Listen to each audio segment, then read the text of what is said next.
안녕하십니까. 87연구소 방송 묵계 이상훈입니다. 오늘은 심장 부정맥 증상 기막힌 치료 방법, 극심한 통증으로 응급실 가려다가 극적으로 해소라는 제목으로 방송하겠습니다. 대동맥 수술 후에 생긴 심장 부정맥 증상으로 극심한 통증에 시달리다가 혈자리 지압 하나만으로 극적으로 치료된 사례입니다. 이 사례의 주인공은 죽을 것 같은 통증을 동반한 극심한 부정맥 증상을 겪은 젊은 여성입니다. 통증이 너무 심해 약을 정해진 복용량보다 훨씬 더 많이 먹었다고 합니다. 그런데도 통증이 전혀 가라앉지 않아 병원 응급실로 가려다가 우연히 87 연구소에 올려놓은 글을 보았다는 것입니다. 그래서 이 블로그에 언급된 부정맥 치료 방법을 따라했더니 단 5분 만에 통증이 사라지고 심장박동이 정상을 회복했다고 이야기했습니다. 생명을 구해주었다고 감격에 찬 목소리로 장문의 댓글과 메일을 보내셨기에 소개하고자 합니다.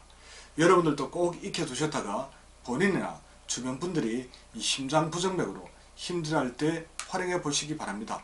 부정맥이 아니더라도 심장 쪽에 어떤 이상을 느꼈을 때도 역시 활용 가능합니다.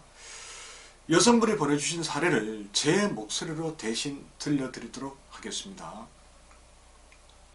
선생님, 진심으로 감사드립니다. 심장 부정맥이 너무 심해 고통받다가 선생님이 말씀하신 공철 지압법 하나만 따라 해봤는데 거짓말처럼 통증이 싹 사라졌어요.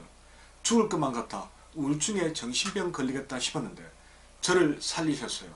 심장 수술 부작용으로 부정맥이 너무 심해 약으로도 듣지 않아 너무 괴로워 응급실에 가야 할 상황이라 엉엉 울고 있다가 선생님의 블로그 글을 검색하게 되었어요. 자, 위 자료는 이 응급실에 가야겠다고 생각하며 검사한 4월 24일 오후 6시 45분에 측정한 것입니다. 심방세동을 제외한 모든 부정맥 증상은 판정 불가라고 나오더군요.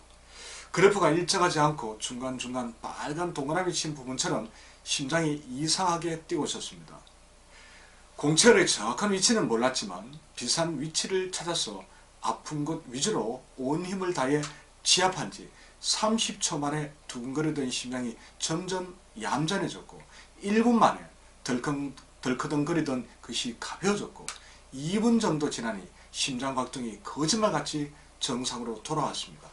이게 무슨 일인지 어안이 벙벙하고 너무 좋고 안 믿기고 완전 대박이네요.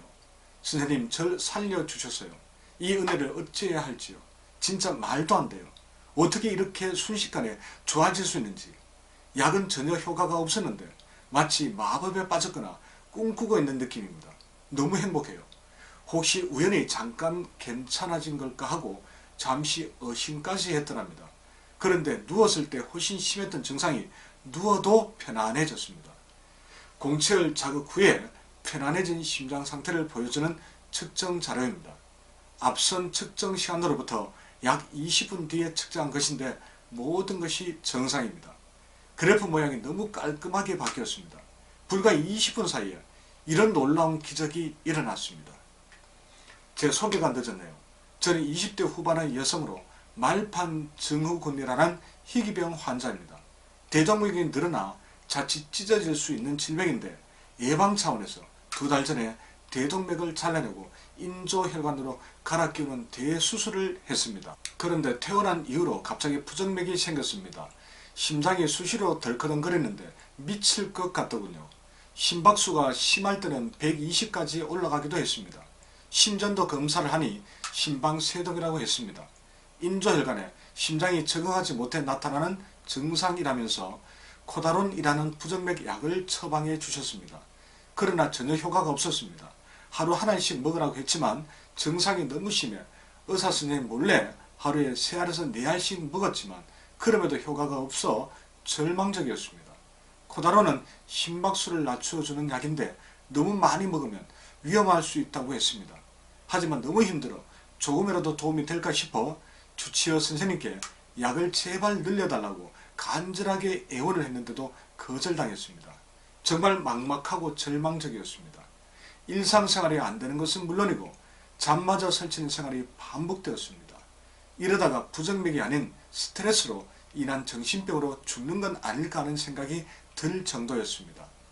그러다가 오늘 과다 복용해서 약마저 다 떨어지고 눈앞이 막막해서 어린아이처럼 엉엉 울었습니다. 이제 제가 할 수 있는 마지막 선택은 응급실에 실려가서 약을 사정하는 것입니다. 저에게는 선택의 여지가 없었습니다. 갈 준비를 하다가 인터넷으로 부정맥 응급실을 검색했는데 선생님의 블로그 글을 보게 된 것이죠.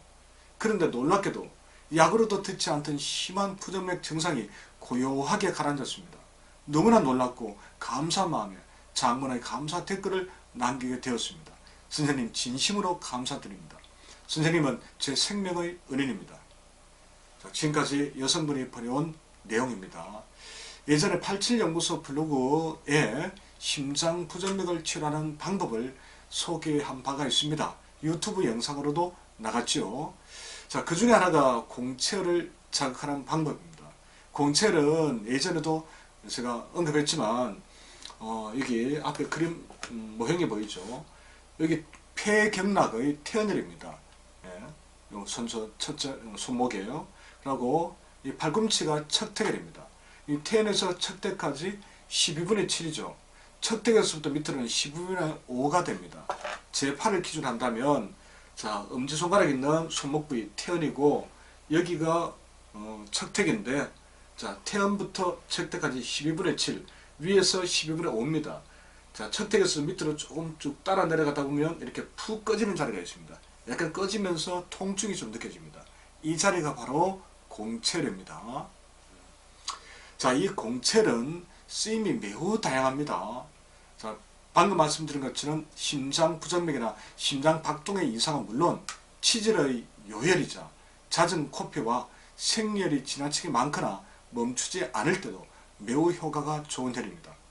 자, 아무쪼록 심장 부정맥 치료 병원과 약에만 너무 의존하시지 말고 오늘 언급한 방법을 꼭 익혀두셨다가 많이 활용하셨으면 좋겠습니다. 고맙습니다. 다음 시간에 다시 뵙겠습니다.